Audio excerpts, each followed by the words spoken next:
ഈശോയുടെ നാമത്തിന് എന്നും മഹത്വമുണ്ടായിരിക്കട്ടെ. കുരിശിൻ്റെ വഴിയിലൂടെ എന്ന നൊയമ്പുകാല വിചിന്തനങ്ങളിലേക്ക് എല്ലാവർക്കും സ്വാഗതം. കുരിശിൻ്റെ വഴി പ്രാർത്ഥനയിലെ 12-ാം സ്ഥലം. ഈശോ കുരിശിൽ തൂങ്ങി മരിക്കുന്നു. ഈ സ്ഥലം ധ്യാനിക്കുമ്പോൾ നമുക്കറിയാം, നിരപരാധിയായ നിഷ്കളങ്കനായ ഒരു മനുഷ്യൻ നമ്മുടെ പാപങ്ങൾക്ക് വേണ്ടി അവൻ കുരിശിൽ മരിച്ചു. അവൻ നിഷ്കളങ്കനായിരുന്നു, പക്ഷെ നമുക്ക് വേണ്ടിയാണ് ഏറ്റവും നീചമെന്ന് കരുതുന്ന, അന്നത്തെ കാലത്ത് ഏറ്റവും നീചമെന്ന് കരുതുന്ന ആ മരണം അവൻ ഏറ്റെടുത്തത്.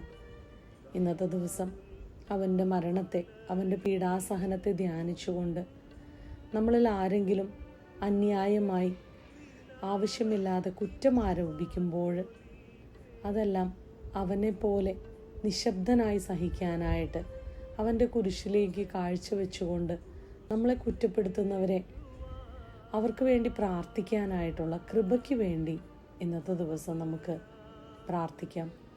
ക്രൂശിതൻ നമ്മളെ ഓരോരുത്തരെയും അനുഗ്രഹിക്കട്ടെ. ഈശോയുടെ നാമത്തിന് മാത്രം എന്നും മഹത്വമുണ്ടായിരിക്കട്ടെ.